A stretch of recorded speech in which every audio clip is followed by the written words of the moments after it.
He sat in the defendant's chair, hands folded, eyes fixed on the floor, a statue of calm in a storm of corruption. They thought he was just another drifter, another statistic they could chew up and spit out.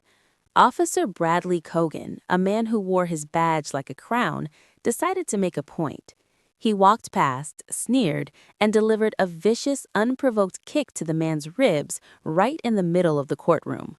But Kogan didn't know who he was kicking. He didn't know that the drifter was Commander Isaiah Reynolds, a decorated Navy SEAL with a skill set that makes nightmares look like daydreams. What happened in the next 3 seconds didn't just break a bone, it broke the entire system. You are about to witness the most satisfying instant karma in legal history.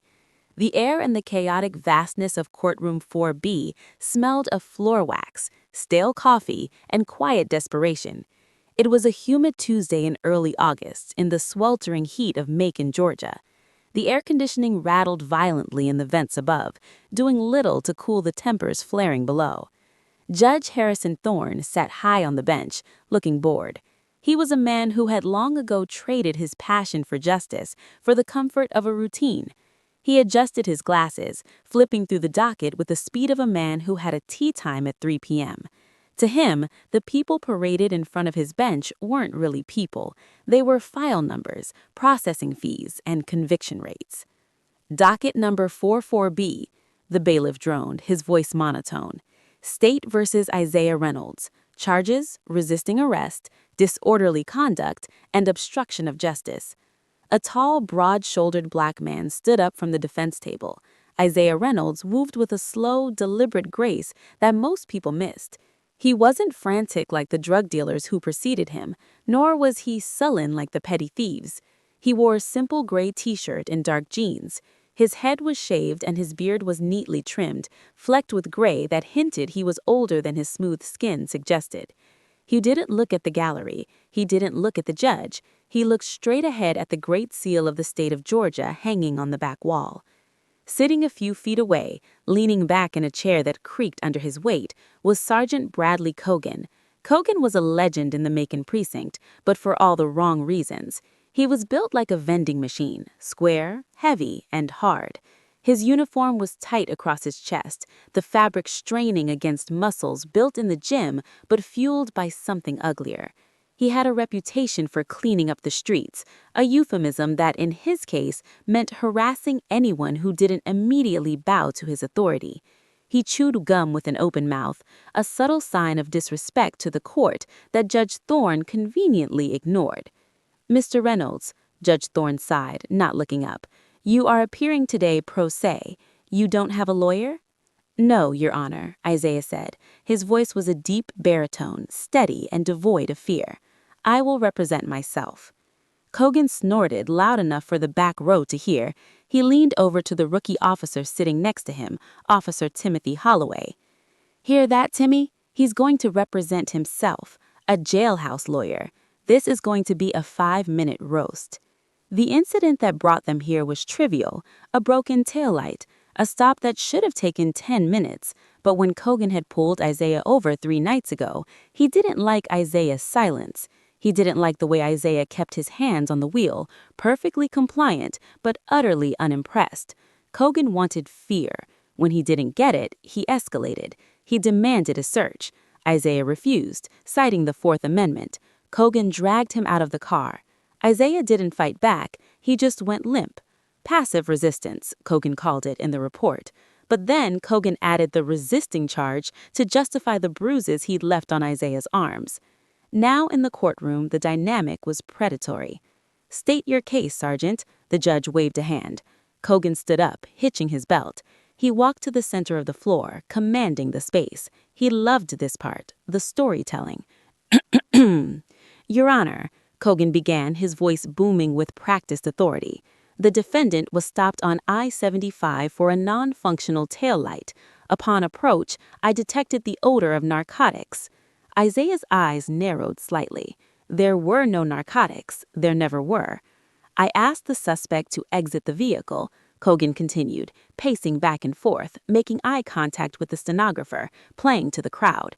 He became belligerent. He squared up to me in a combat stance. I feared for my safety and the safety of the public. I had to use necessary force to subdue him. Liar, a woman whispered from the back. It was Sarah, a local legal aid intern who had been watching Kogan's cases for months. She knew the pattern, but she also knew nobody ever beat Kogan.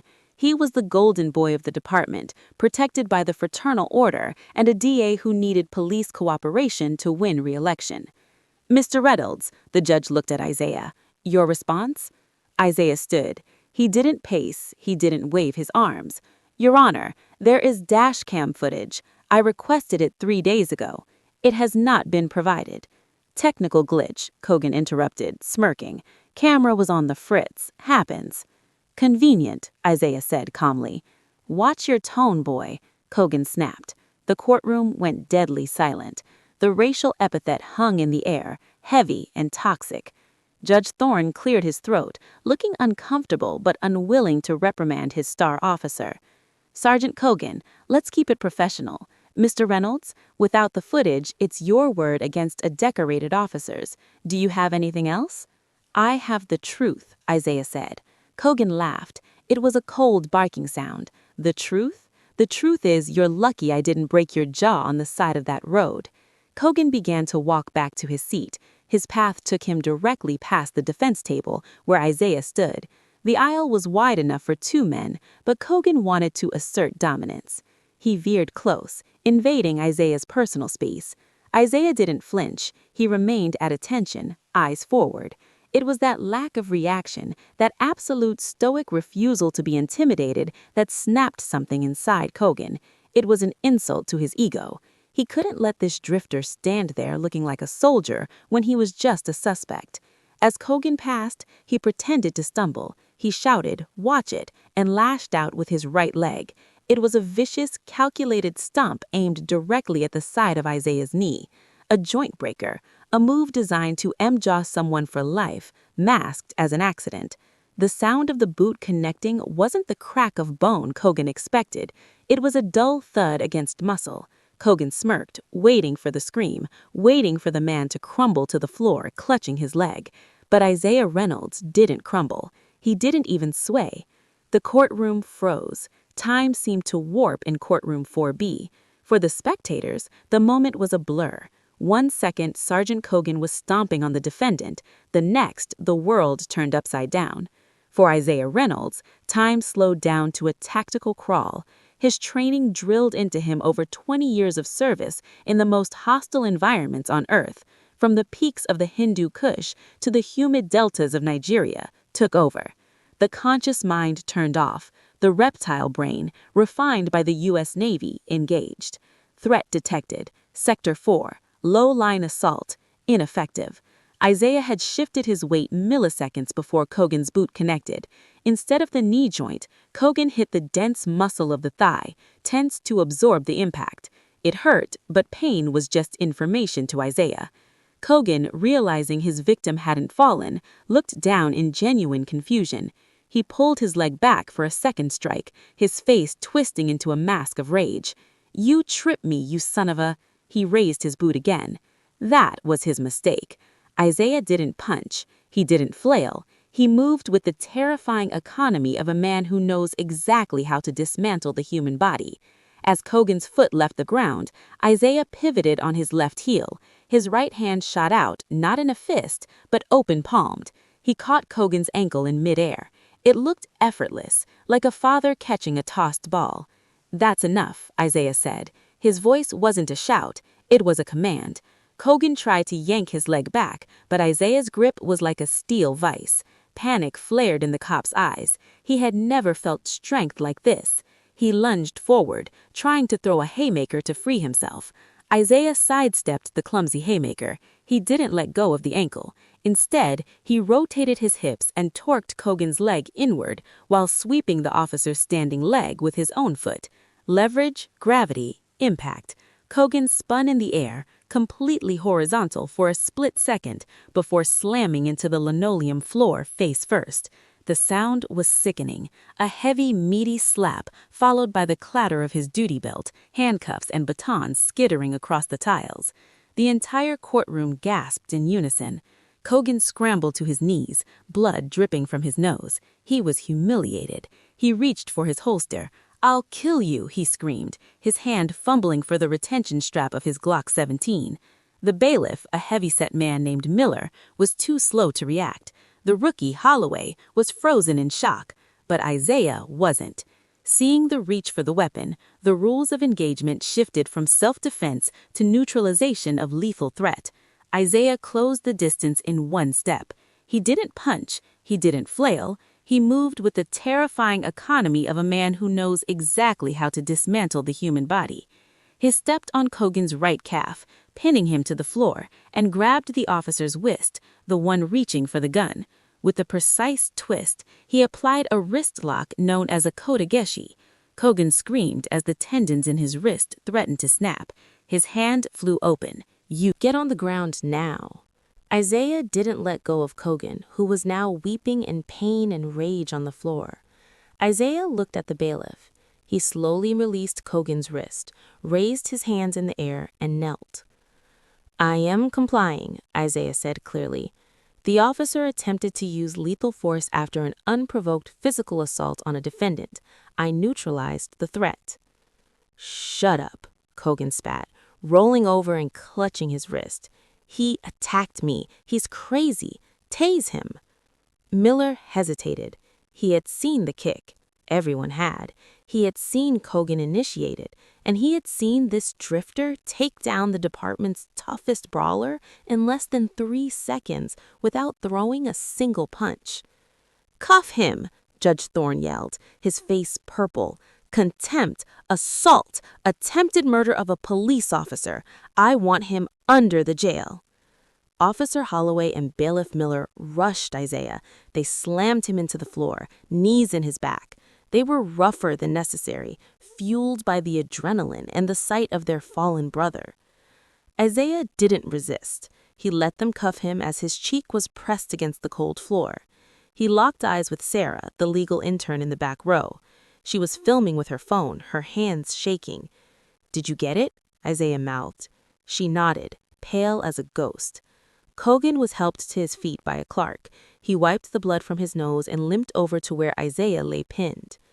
Kogan's ego was shattered, and in its place was a cold, murderous desire for revenge. He leaned down, whispering so only Isaiah could hear. "You're dead. You hear me? You don't touch a cop in my town. You're never seeing the sun again." Isaiah looked up from the floor. His expression hadn't changed. It was the look of a man who had stared down warlords and terrorists. "Sergeant," Isaiah whispered back, "you have no idea what you just kicked." The doors to the courtroom burst open. 3 sheriff's deputies ran in to reinforce the arrest. They dragged Isaiah out the side door, his feet barely touching the ground. Judge Thorne sat back down, straightening his robes, trying to regain his dignity. "Court is adjourned. Clear the room and someone wipe up that blood." He looked at the stenographer. "Strike the defendant's comments from the record. The official record will state he attacked the officer unprovoked." The stenographer hesitated. "Do it," Thorne hissed. She typed, "Defendant initiated assault." But the judge, Kogan, and the entire corrupt system of Moan had a problem. They thought they had buried the evidence. They thought they had silenced the witness. They didn't know that Sarah, the intern, had already hit upload, and they certainly didn't know that Isaiah Reynolds wasn't just a retired SEAL. He was currently an active operational consultant for the Department of Defense, and he had a scheduled check-in with his commanding officer in Washington, D.C. in exactly 2 hours. When Isaiah Ice Reynolds missed a check-in, the Navy didn't send a text message. They sent a search party, and God help anyone who stood in their way. The holding cell in the basement of the Moan County Courthouse was a concrete box designed to break the human spirit. It smelled of mildew, unwashed bodies, and the metallic tang of old rust. There were no windows, only a flickering fluorescent bulb caged in wire mesh that buzzed incessantly, like an angry hornet trapped in a jar. Isaiah Reynolds sat on the thin metal bench bolted to the wall. He had been stripped of his belt, shoelaces, and the dignity the court system thought it could take from him. His wrists were bruised from the handcuffs, and there was a dull ache in his shoulder where the deputies had slammed him into the doorframe on the way down. But Isaiah wasn't broken. He was calculating. He sat in the lotus position, eyes closed, regulating his breathing. In for 4, hold for 4, out for 4, hold for 4. Box breathing. It was the same technique he had used while waiting in a submerged submersible off the coast of North Korea and while hiding in a spider hole in the Afghan mountains. This cell was luxury compared to those places. He checked his internal clock. It was 2:15 p.m. His check-in with his commanding officer, Admiral Sterling, was scheduled for 2 p.m. sharp. He had missed it. By now, a red light was flashing on a secure server in the Pentagon. By 3:30 p.m., a failure to report status would be logged. By 3 p.m., his GPS transponder implanted subcutaneously in his left shoulder during his last operation would be pinged. He just had to wait. Upstairs in the plush mahogany panel chambers of Judge Harrison Thorne, the atmosphere was far less calm. Judge Thorne poured himself a generous measure of scotch, his hand shaking slightly. Sergeant Bradley Kogan paced the room, an ice pack pressed to his swelling nose. His wrist was wrapped in an ace bandage, throbbing with a pulse of its own. "You have to bury him, Harry," Kogan growled, his voice nasally from the injury. "I want him gone. I want him in General Pop at the state pen by Friday. I want him to disappear." Thorne took a gulp of the scotch. "Bradley, you kicked him in open court with witnesses. Nobody saw nothing." Kogan slammed his good hand on the desk. "The bailiff knows the score. Holloway will write what I tell him to write. And the stenographer? She's a single mom. She needs this job. She's not going to contradict the official record." "What about the girl?" Thorne asked, wiping sweat from his forehead. "The legal intern, Sarah something. I saw her holding her phone up." Kogan froze. The rage in his eyes cooled into something sharper, deadlier. "She was filming." "I don't know, maybe." Kogan grabbed his radio from his belt. "Holloway, get a unit to the legal aid office. Pick up Sarah Jenkins. Bring her in for questioning. Outstanding warrants, suspicion of obstruction, I don't care. Just find something and get her phone." Sarah Jenkins was already 3 miles away, sitting in the back corner of a dusty internet cafe that smelled of burnt popcorn. Her hands were trembling so hard she could barely navigate the trackpad of her laptop. She knew she shouldn't have run. Running made you look guilty, but after seeing what Kogan tried to do to that man and what that man did back, she knew the rules of the game had changed. This wasn't a legal battle anymore. It was a war. She had the video file open on her screen. It was shaky, but the audio was crystal clear. Crack, the sound of the boot. Thud, the sound of Kogan hitting the floor. You have no idea what you just kicked. She took a deep breath. She logged into a burner email account she used for anonymous tips. She attached the file. In the recipient line, she didn't put the local news. The local news was owned by a conglomerate that played golf with the mayor. She didn't put the state police. They protected their own. She typed in the email address for the Justice Project, a national watchdog group based in New York with millions of followers, and copied a specific investigative journalist named Marcus Reed at the Washington Post, known for exposing police corruption. Subject: police brutality in Moan courtroom. Raw footage. She hit send. The progress bar crawled across the screen. 10%, 40%, 75%. The door of the internet cafe chimed. Sarah looked up. 2 uniformed officers walked in, scanning the room. It wasn't Kogan, but she recognized them. 99%. She slammed the laptop lid shut, shoved it into a tote bag, and stood up, heading for the back exit. "Hey, you!" one of the officers shouted. Sarah didn't look back. She bolted through the kitchen, past the startled cook, and out into the alleyway. She could hear the heavy boots pounding behind her. She knew the streets of Moan better than they did. She ducked under a broken fence, scrambled through a neighbor's yard, and disappeared into the humid afternoon haze. Back in the cell, The metal door groaned open. Isaiah opened his eyes. He didn't stand up. He remained in the lotus position on the bench, looking at Kogan with an unnerving mixture of pity and boredom. "Think you're tough," Kogan whispered, stepping closer. The camera in the corner of the cell had been conveniently covered with a piece of duct tape. "You think some fancy karate move makes you a man?" "I think you are in a great deal of pain, Sergeant, and you are looking for a way to transfer that pain to me. It won't work." Kogan laughed, a wet, gurgling sound. "Oh, it'll work. See, down here, there are no witnesses. Down here, you fell off the bench. You banged your head against the wall in a psychotic episode." Kogan raised the baton. "Bradley Kogan," Isaiah said, his voice dropping an octave. "Service number 8944 Alpha. Divorced twice. Gambling debt of $42,000. You take kickbacks from the towing company on 4th Street. Kogan froze, the baton hovering in midair. "How do you know that?" "I observe," Isaiah said. "I listen. You have a tell, Sergeant. When you lie, you touch your belt buckle. You've been touching it since you walked in." "Shut up."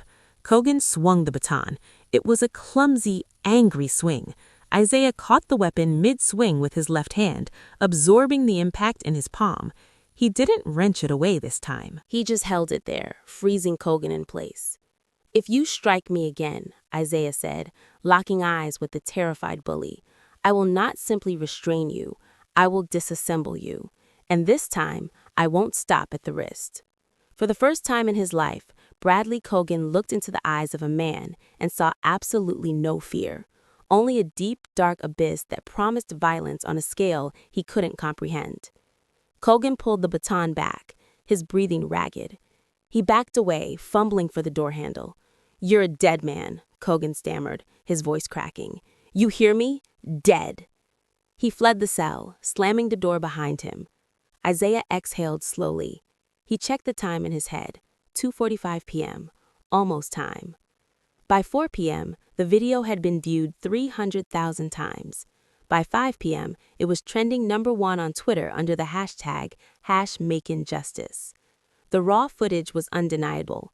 The arrogance of the kick, the fluidity of the countermove, the sheer corruption of the judge, screaming to arrest the victim. Internet sleuths had already identified Kogan. His home address, his disciplinary record, which was surprisingly hard to find, suggesting a cover-up, and photos of him at a BBQ with the district attorney were circulating on Reddit. In the district attorney's office, Beatrice Geller was having a stroke. "Who is this guy?" she screamed at her assistant, throwing a tablet across her desk. "Who is Isaiah Reynolds? I want a background check deeper than the Marianas Trench. I want to know what kindergarten he went to." "We ran him through NCIC, Mom," the assistant stuttered. "It came back classified." "Classified? What do you mean classified? He's a drifter with a broken taillight." "No, Mom, the file is locked. It says Department of Defense, Level 5 clearance required. It directed us to call a number at the Pentagon." Beatrice Geller felt a cold knot of dread form in her stomach. She had been the DA for 12 years. She knew how to fix a DUI for a senator's son. She knew how to bury evidence for the police union. But Level 5 clearance was a language she didn't speak. "Get Judge Thorne on the phone. Tell him to deny bail. If the feds are involved, we need to keep him in custody until we can figure out a leverage angle. We charge him with domestic terrorism if we have to. Just keep him in that cell." Meanwhile, at the Mon Police Precinct, the phone lines were melting. Citizens from as far away as London and Tokyo were calling the desk sergeant, demanding answers. Protesters were beginning to gather on the front steps, holding signs that read, "We saw the kick," and "Free Isaiah." Officer Holloway, the rookie, was manning the front desk, looking pale. He picks up line 4. "Mon Police, please hold." "I will not hold," a crisp, authoritative voice said on the other end. "This is Captain IAS Sterling, Office of the Judge Advocate General, United States Navy. I am speaking to the watch commander." Holloway swallowed hard. The sergeant is indisposed right now. Can I take a message?" "This is not a message, son. This is a notification. You are holding a Tier 1 asset of the United States government. You have violated Article 9 of the Uniform Code of Military Justice by detaining active duty personnel without notifying his command. Active duty? Holloway looked at the file on the desk. No, sir, he's unemployed. He said he does construction. He builds things. Yes, Sterling said, his voice dripping with icy sarcasm. And he tears things down. You have exactly 30 minutes to release Commander Reynolds to my custody. If he has a single scratch on him that wasn't there yesterday, I will bring the full weight of the federal government down on your little clubhouse. Do you understand? I have to call the chief. You do that. Tell him the Navy is coming, and tell him to put on his dress uniform. He's going to need it for the court-martial. The line went dead. Inside the cell, the door opened again. This time it wasn't Kogan. It was two large men in orange jumpsuits, actual inmates. The guards had moved Isaiah. Kogan, realizing he couldn't beat Isaiah himself, had pulled strings to have Isaiah transferred to the general holding tank, a large room filled with 20 of the county's worst offenders on a Friday night. The strategy was simple: jailhouse justice. Let the animals take care of the problem. Isaiah stepped into the crowded tank. The smell was overpowering: urine, sweat, and aggression. The door slammed shut behind him. The chatter in the room died down. 20 pairs of eyes fixed on the new guy. He was dressed in the suicide smock they had forced him into, stripping him of his regular clothes to humiliate him. A massive man with tattoos covering his face stood up from a bench in the corner. His name was Big T, a local gang enforcer awaiting trial for aggravated assault. He cracked his knuckles. Fresh meat, homie. You look like a cop. You walk like a cop. Isaiah stood by the door, his back to the bars. He scanned the room. 4 exits, all locked. 20 hostiles. 3 shanks visible. 1 made from a toothbrush, 2 from sharpened spoon handles. I'm not a cop, Isaiah said calmly. You smell like bacon, Big T said, stepping closer. We don't like bacon in here. I suggest you sit down, Isaiah said. I am having a very bad day. You do not want to be part of it. Big T laughed. He lunged, swinging a heavy fist at Isaiah's head. It was slow, so incredibly slow. Isaiah ducked under the punch, grabbed Big T's belt, and used his own momentum to drive him face first into the concrete wall. Big T crumbled like a wet paper bag. The room went silent again. Anyone else? Isaiah asked, straightening his smock. One of the men with the shank lunged. Isaiah didn't even look at him. He side-kicked the man in the solar plexus, sending him flying back into a group of 3 others, knocking them all down like bowling pins. Listen to me, Isaiah addressed the room, his voice commanding the space, just as it did in the courtroom. I am not your enemy. The men who put us in here are the enemy. Now, I'm going to sit on this bench, I'm going to close my eyes, and if anyone touches me, I will break every bone in their hand. Are we clear? The inmates looked at Big T moaning on the floor. They looked at the man gasping for air from the kick. They looked at Isaiah, who was already sitting down, closing his eyes and resuming his breathing exercises. One by one, they backed away. Some even sat on the floor, giving him a wide berth. In the hierarchy of violence, they recognized the predator that was far above their food chain. Outside the precinct, the atmosphere shifted. The low hum of traffic was drowned out by a rhythmic thwop sound approaching from the north. Protesters looked up. Police officers stepped out of the station, shading their eyes against the sun. 2 black UH-60 Black Hawk helicopters, bearing no markings other than a small Navy insignia on the tail, roared over the tree line. They didn't circle. They came in low and aggressive, hovering directly over the courthouse square, the downdraft kicking up dust and blowing the hats off the deputies. At the same time, 3 black SUVs with government plates screeched to a halt to the curb. The doors flew open. 6 men in crisp navy dress whites stepped out, followed by 4 men in tactical gear with NCIS emblazoned on their vests. Leading them was a man with silver hair and the stars of a rear admiral on his shoulders. Admiral IAS Sterling adjusted his hat, checked his watch, and marched up the steps of the Meakin Police Department like he owned the building. The chief of police, a rotundous man named Chief Miller, cousin to the bailiff, waddled out to meet him, sweating profusely. "Now see here," Miller shouted over the noise. "You can't just land choppers in my city. This is a state jurisdiction." Admiral Sterling didn't stop walking. He walked right up to Chief Miller, stopping inches from his face. "Chief Miller," Sterling said, his voice cutting through the noise, "I am designating this precinct a temporary federal zone under the National Security Act. You are currently detaining a man who possesses secrets vital to the defense of this nation. If he is not produced in the lobby in 3 minutes, I will have your badge, your pension, and your freedom." "He assaulted an officer," Miller stammered. "I saw the video," Sterling said coldly, "and my JAG officers are currently filing charges against Sergeant Kogan for assault, battery, deprivation of civil rights, and falsifying a police report. Now move aside." Sterling pushed past the chief. The doors of the precinct swung open. The invasion had begun.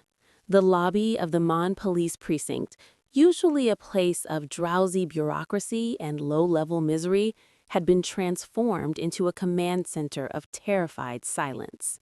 The air conditioning was working overtime, but the sweat on the brows of the local officers was profuse. Rear Admiral Elias Sterling stood in the center of the room, his white uniform pristine, a stark contrast to the coffee-stained, graying linoleum. He didn't shout. He didn't need to. He radiated a kinetic energy that made the air feel thin. Flanking him were 4 NCIS agents, their hands resting casually near their sidearms, their eyes scanning every corner, every shadow, every twitching hand of the local deputies. Chief Miller was hyperventilating near the water cooler. He had tried to call the mayor, but the mayor, sensing a political nuclear winter, was remarkably unavailable. He had tried to call Judge Thorne, but the judge was currently locked in his chambers, shredding documents with the fervor of a man possessed. "Chief," Sterling said, his voice cutting through the silence like a scalpel, "my patience has a half-life, and it is rapidly decaying. Where is Commander Reynolds?" "He's in processing," Miller squeaked. "Unstairs, holding cell 4, general population." Sterling's eyes narrowed. "General population. You put a Tier 1 operator in a cage with the very criminals he likely helped put away? You put a man with classified knowledge in a room full of ears?" Sterling turned to his lead NCIS agent, Special Agent Vance. "Secure the building. No one enters, no one leaves. Cut the phone lines. If a pizza delivery boy shows up, detain him. I want this place sealed tight." "Yes, Admiral," Vance said, motioning his team to fan out. Sterling turned back to Miller. "Lead the way, Chief, and pray he hasn't been touched." The procession down to the basement was like a descent into the underworld, led by a trembling demon and followed by avenging angels. They passed the booking desk, where Officer Holloway was pretending to be very busy with a stapler. They passed the break room, where Kogan was hiding, icing his wrist and watching the security feed with growing horror. When they reached the heavy steel door of the general population tank, the noise from inside was strangely absent. Usually, Gen Pop was a cacophony of shouting, cursing, and banging. Today, it was silent. Chief Miller fumbled with his keys, his hands shaking so badly he dropped them twice. Sterling watched him with contempt, saying nothing. Finally, the key turned. The lock disengaged with a heavy clunk. Miller swung the door open. Inside, 20 hardened criminals were pressed against the far walls, as far away from the central bench as possible. In the center of the room, wearing the humiliating stiff paper suicide smock, Isaiah Reynolds. He was still in the lotus position. He looked like a monk meditating in a shark tank, where the sharks had decided to become vegetarians. Isaiah opened his eyes. He saw the white uniform. He saw the silver stars. He didn't smile, but the tension in his shoulders dropped a fraction of an inch. He stood up, the paper smock rustling. Despite the ridiculous garment, he moved with the regal bearing of a king. He snapped to attention, his bare feet slapping the concrete. "Admiral on deck," Isaiah announced, his voice echoing off the concrete walls. Sterling stepped into the cell. The smell of unwashed bodies and fear didn't seem to register with him. He walked straight to Isaiah. He didn't look at the bruises on Isaiah's arms. He looked him in the eye. "At ease, Commander," Sterling said softly. "Sir," Isaiah replied, relaxing his stance but keeping his eyes forward. Apologies for the missed check-in. I was detained. So I see, Sterling said, glancing around the cell. He looked at Big T, who was nursing a bloody nose in the corner. He looked at the other inmates who were staring at the floor, terrified to make eye contact with the man who commanded the man who beat them up. Did they compromise you? Sterling asked, his voice low. Negative, sir. Just light resistance. Local assets were uncooperative. Sterling nodded. He reached into his pocket and pulled out a challenge coin, a heavy brass medallion with the Navy SEAL trident on one side and the Grim Reaper on the other. He pressed it into Isaiah's hand. Let's get you out of this dress, Commander. We have work to do. As they walked out of the cell, the inmates remained frozen. One of them, a young kid in for shoplifting, whispered, "Who is that guy?" Big T, wiping blood from his lip, whispered back, "That's the guy you don't mess with, ever." As the group moved back towards the elevator, the door to the break room opened. Bradley Kogan stepped out. He couldn't help himself. His ego, bruised and battered, wouldn't let him hide. He had to see, he had to know, why the feds were here for a drifter. He saw Isaiah walking next to the Admiral. He saw the respect the agent showed him, and for a second, the reality of what he had done crashed into him. But Kogan was a bully, and bullies double down when they are cornered. "He assaulted me," Kogan shouted, pointing a finger at Isaiah. "Admiral or whoever you are, that man is a criminal. He attacked a police officer. You can't just take him." Sterling stopped. The entire procession stopped. Isaiah didn't look at Kogan. He looked at the wall, indifferent. Sterling turned slowly. He looked at Kogan's swollen nose, his wrapped wrist, his disheveled uniform. He looked at the name tag. B. Kogan. "Agent Vance," Sterling said calmly, "is this the individual from the video?" "Yes, Admiral. Sergeant Bradley Kogan." Sterling took 2 steps toward Kogan. Kogan flinched. "Sergeant," Sterling said, his voice deceptively polite, "do you know what a force multiplier is?" What?" Kogan stammered. "It's a military term. It refers to a factor that dramatically increases the effectiveness of a group. Commander Reynolds is a force multiplier. He has trained foreign armies. He has rescued hostages from strongholds you couldn't find on a map. He has served his country for 22 years with honor." Sterling leaned in close. "And you, Sterling," whispered, "you are a force divider. You divide the public from the law. You divide justice from reality. You kicked a man because you thought he was weak, and now you're going to find out exactly how strong the system can be when it decides to kick back." "You can't threaten me," Kogan spat, though his voice wavered. "I have rights. I have the Union." "You have nothing," Sterling said. "You are currently under investigation for federal civil rights violations. But that's the boring part. The fun part is that the Navy is filing a lien against your pension to cover the cost of this operation. The fuel for those helicopters, the man-hour, we're billing you, Bradley." Kogan's face went white, and Sterling added, "Agent Vance here has already secured a warrant for your locker, your vehicle, and your home computer based on the video evidence of your arrest technique. We have reason to believe this isn't your first time falsifying a report." Sterling turned to Isaiah. "Commander, would you like to press charges for assault?" Isaiah finally looked at Kogan. The gaze was heavy, filled with a profound disappointment. "No, sir," Isaiah said. Kogan blinked, confused. "What?" "I don't need to press charges," Isaiah said. "The truth is heavy enough. He has to carry it now." Isaiah turned and walked into the elevator. Sterling smiled, a shark-like predatory smile. "He's more forgiving than I am, Sergeant.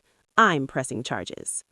The debriefing took place in the precinct's conference room, which the NCIS team had swept for bugs within 10 minutes of arrival. They found 2, one under the table and one in the smoke detector, likely placed by Internal Affairs years ago and forgotten, or perhaps by Kogan himself to spy on his colleagues.